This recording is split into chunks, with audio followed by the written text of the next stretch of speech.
So in this video, what I want to show is how to wrap the side of a sedan with one horizontal panel. And for me, it might look, especially if you're a beginner or intermediate, as wow, it's a giant side of a car, very tough, really hard, I don't want to do it. I'd rather do it in vertical pieces. But I think once you see this video, you're going to see actually horizontal is the way to go.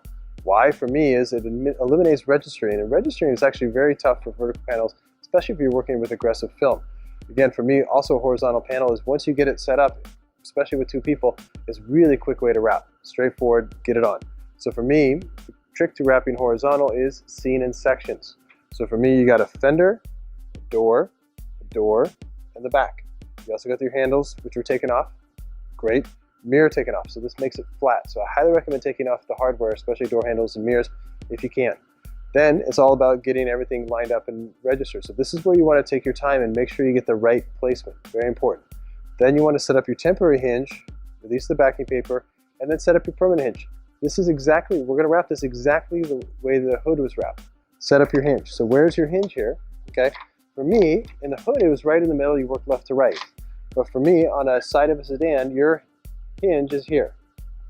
Right now, Carlos and I are going to set up one long horizontal hinge right here, right above the door handle area. Because again, I never like to work up into a recessed area. I always like to work down.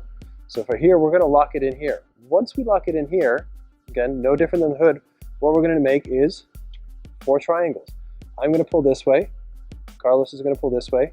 I'm going to pull this way.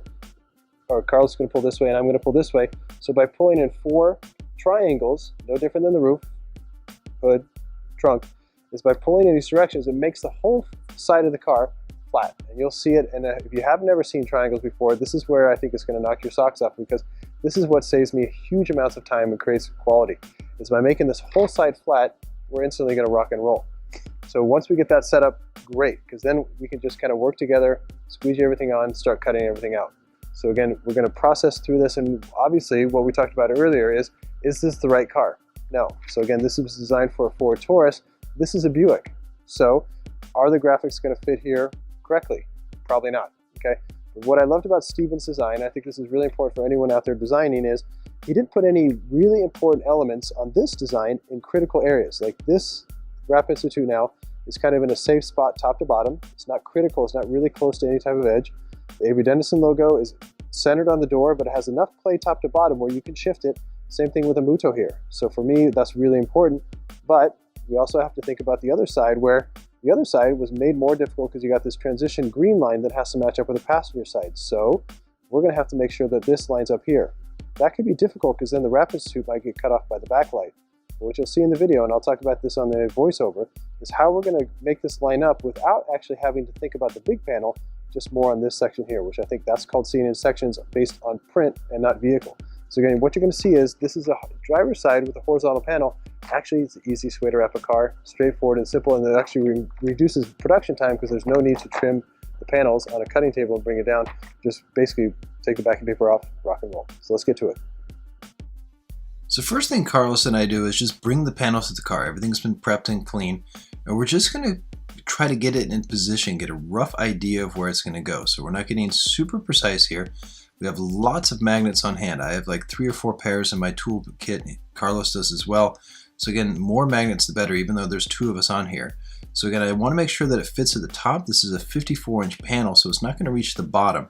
And then I just want to we're just communicating now, how does it fit on the back? Does the Wrap Institute come by the light? He says we got about 1 inch by the light. That's all we got. So again, for me, we pushed it back as far as we can. Then he looks top to bottom. How's it looking? Again, still 1 inch. Are you good? So I start to place my magnets and just get it roughly in place. I have about 1 inch at the top, so you just can kind of form into that top groove. Pick it back up, and again, having the mirror and the door handles off makes a huge difference here. I feel through the front door and where the fender is, and then I go feel where the Muto is, and the Muto is almost off the car. There's the light, and I feel through here, but it's also really low, so I want to make sure I pick it up later. So again, just kind of tacking in place for now. And then I go over inside and I check to where the Muto comes from the hood. So obviously I want to make sure that they line up symmetrically. Even though there's no Muto on the other side of the hood, I want to make sure that where the green matches up on the fender is the same on both sides. So I go back to the driver's side and I take a measurement there from the corner there, and I see that it's about 6 inches there, so I need to shift it back about, let's say, 3 inches or about 9 centimeters. So I make a mental note there. So that means that if I have to shift it back though, I come over here, and Carlos said I had 1 inch towards the light. With the back graphic here, I don't have that luxury, because here if I back it up 3 inches, then I'm going to the Wrap Institute is going to go fully into the light there, which is not good. So what I'm going to do is I'm going to see in sections not only with the vehicle but the print, and you're going to see that in a second. The only graphic that has to be straight here is on the door, which is the Avery Dennison there, and this again could be any graphic, doesn't have to say Avery Dennison. So I make sure that it's 11 inches there, or 11 and a half, make sure it's the same on both sides so it's straight. And once I'm in ballpark position, I love this water-soluble pen, where I'm just going to start making tick marks on key areas, so in case the panel shifts, I can quickly get repositioned. The water-soluble marker there is just really key for that. Now that I'm in position, I want to remove the excess film and give myself enough bleed, let's say about 6 inches, top, left to right, top and bottom. But again, saving it with the backing paper on. I can't emphasize this enough. So again, using a zippy here, pulling it across all the way to the back. And again, I'm going to show different ways to do the bumper area because the bumper is short. So again, just keep in mind that I'm cutting straight down as opposed to towards the wheel well like I normally do on other videos in the Wrap Institute. What's key here is the door handle on the back door is red. So I make sure I save this with the backing paper on. So again, always save that for later so I can match it up. And again, the door handles are off, so I don't have to do any inlays. Now that we're roughly in position, I want to make a temporary hinge. So for this case, I think a great temporary hinge on horizontal panels is I'm removing a half circle of the backing paper. So I tear backing paper off and I tack it on the car because that just holds it nice and clean. Magnets can somehow shift, it can often shift here. So again, like the half circle technique works great. And again, I could do this by myself, but again, working with Carlos is nice because he can just kind of make sure that the panel stays away. He's going to pull while I hold the film. Pulls it nice and clean. The floor is super clean, so again, you don't want any dirt on the floor because as we pull the backing paper off, that electrostatic charge will get in the material and suck dirt on there. Once we pull the backing paper off, just to the temporary hinge, we're going to swing it around just like a door. Carlos grabs it, and then I just make sure I keep the material from folding on itself, and then I just kind of lightly tack it in place. I don't want to pull too hard because if I pull too hard, it might shift that temporary hinge or stretch the material too much. The whole goal is to get the entire backing paper off. So once we're there, we're going to remove the rest of the backing paper. And if you noticed, I removed the green part at the front of the car where that Muto is. And there's a separate video on the Wrap Institute on this series that shows how you deal with that section where, remember, it came up about, I needed to go back about 3 inches. Again, I have a whole video just on that. And my goal right now is to just pull and create glass just to the point where we get the material roughly in position. So I'm kind of setting up to the water soluble marks there, kind of getting in position. Now before we do anything, before we haven't set our permanent hinge yet, I double check the measurements and we need to go up a little bit. So again, the front was dipping down, so Carlos and I pull it up a little bit. So again, the only part that has to be straight is the Avery Dennison. That's where the only focus we have right now is just making sure that graphic is straight. So I double check the measurements. So I measure from the bottom of the door, in this case, to the bottom of the D, bottom of the N, and that is straight. So once it's straight, this is my permanent hinge. I lock it in place. And what we're going to do is we're going to create an extra long permanent hinge where I'm going to pull in triangles and Carlos is going to pull straight. Material folded on itself a little bit, so I carefully pull it away.